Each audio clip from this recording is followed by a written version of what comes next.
Hi, మనం ఈరోజు list అనే ఇంటర్ఫేస్ నుండి వచ్చే క్లాస్ అరే లిస్ట్ అనే దాని గురించి తెలుసుకుందాం.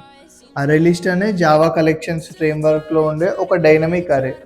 దీన్ని మనం సైజ్ని ఇంక్రీజ్ చేసుకోవచ్చు, డిక్రీజ్ చేసుకోవచ్చు. అరే లాగా ముందే మనం దీనికి సైజ్ని డిక్లేర్ చేయాల్సిన అవసరం లేదు. అరేలో ఇంపార్టెంట్ ఏంటంటే ఇట్స్ ఏ డైనమిక్ సైజ్, అంటే మనం సైజ్ని ఇంక్రీజ్ చేసుకోవచ్చు, డిక్రీజ్ చేసుకోవచ్చు అని చెప్పుకున్నాం కదా ఇంతకుముందే. అండ్ ఇండెక్స్ బేస్డ్, అంటే నువ్వు దేన్నైనా ఏ వాల్యూనైనా చేంజ్ చేయాలన్నా, ఇన్సర్ట్ చేయాలన్నా, డిలీట్ చేయాలన్నా బై యూజింగ్ ద ఇండెక్స్లో చేసుకోవచ్చు. నువ్వు ఏ ఆర్డర్లో అయితే వాల్యూస్ని ఇన్సర్ట్ చేస్తావో ఒక అరే లిస్ట్ లోపల, అదే ఆర్డర్లో లోపలికి ఇన్సర్ట్ అవుతుంది. దీన్నే అరే లిస్ట్ యొక్క ద బిగ్గెస్ట్ బెనిఫిట్ అంటారు. అండ్ అరే లిస్ట్ నల్ వాల్యూస్ని అలో చేస్తే, డూప్లికేట్ వాల్యూస్ని కూడా అలో చేస్తుంది.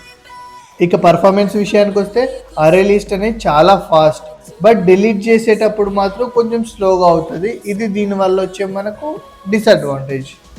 ఇలాంటి వీడియోస్, ఇలాంటి నాలెడ్జ్ఫుల్ కంటెంట్ ఇంకా మీకు కావాలనుకుంటే మన ఛానల్ని ఫాలో చేయండి, సబ్స్క్రైబ్ చేయండి, లైక్ చేయండి, మీ ఫ్రెండ్స్కి షేర్ చేయండి. Thank you.